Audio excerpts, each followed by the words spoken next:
About a week ago, I saw the new Transformers 1 movie with literally Chris Hemsworth in it, the guy who plays Thor in Marvel.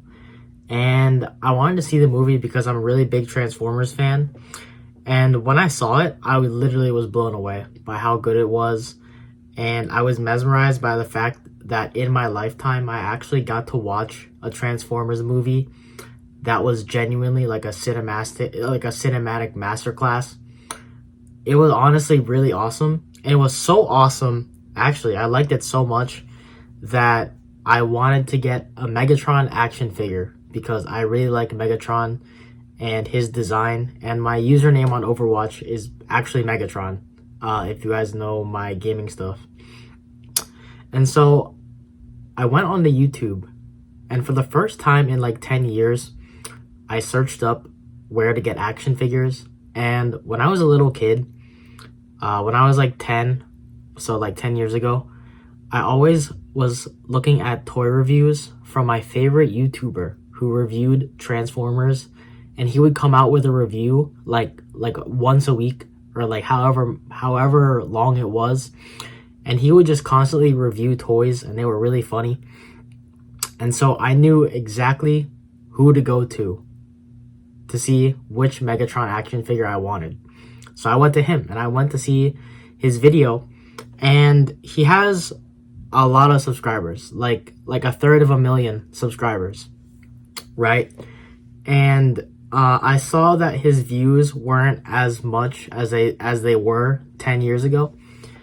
And I wasn't really surprised. That happens to a lot of YouTubers, especially if their audience grows up. I imagine his audience 10 years ago was like all kids that wanted to see toys, and now we're all grown-ups in college or we have jobs now.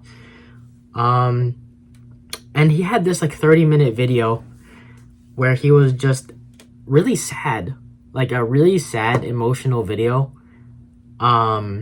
about like, oh, I made so many mistakes and that's why my channel isn't as relevant anymore.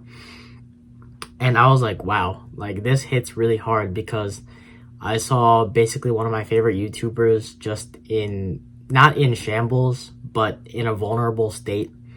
And I was like, wow. I was just like, wow.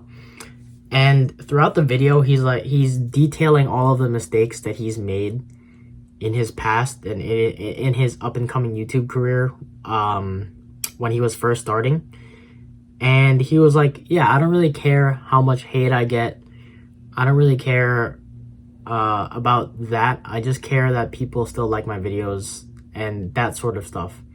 And then here's the funny part. This is not really funny, but like this is the sad and funny part, and this is why I think YouTube toxicity is like kind of crazy.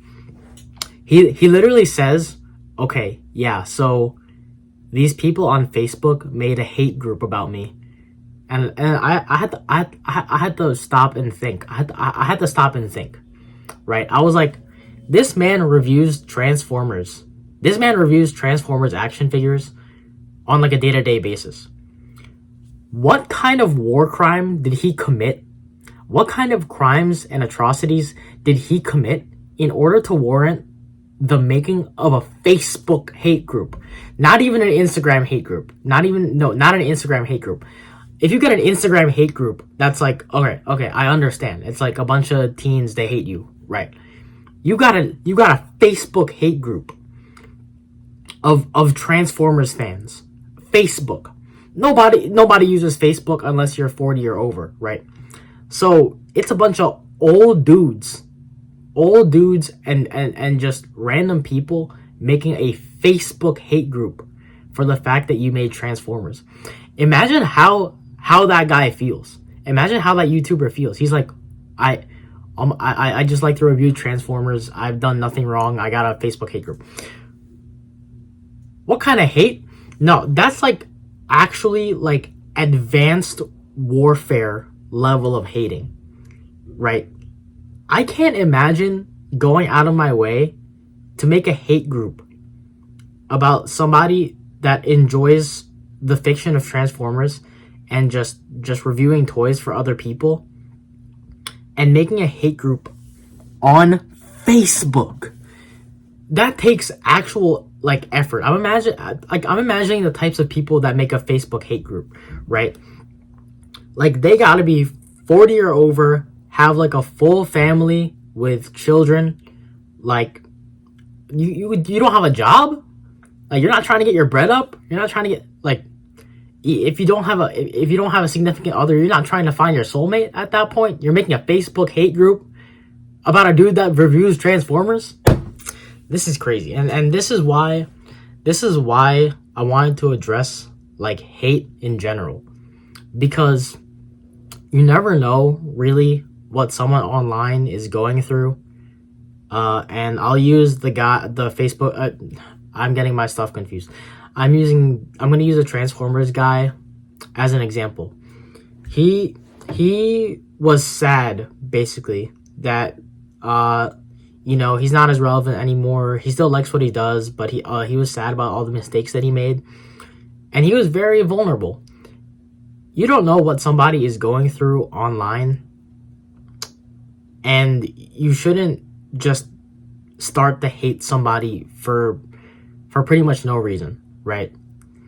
Like you shouldn't give somebody hate, especially if you don't know them as a person, because that's just toxic. That's Weenie Hut Jr.'s behavior.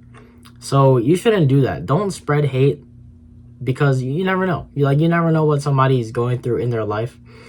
And imagine how that guy feels when he's like, wow, I have 100K plus subscribers on YouTube. People must really like my stuff.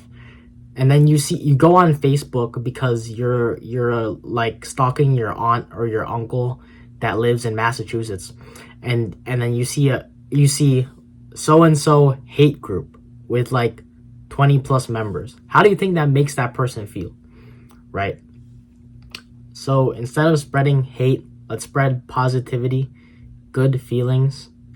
And instead of making a Facebook hate group about a guy that reviews Transformers, how about let's make a hate group on Overwatch, because it's a terrible game. Okay, but that's my whole speech, because I just thought that this was crazy. Like and subscribe for more content. Yeah, and in a future video, I will review the Transformers movie, because I thought it was insane. Like it was really good. Okay, goodbye everybody.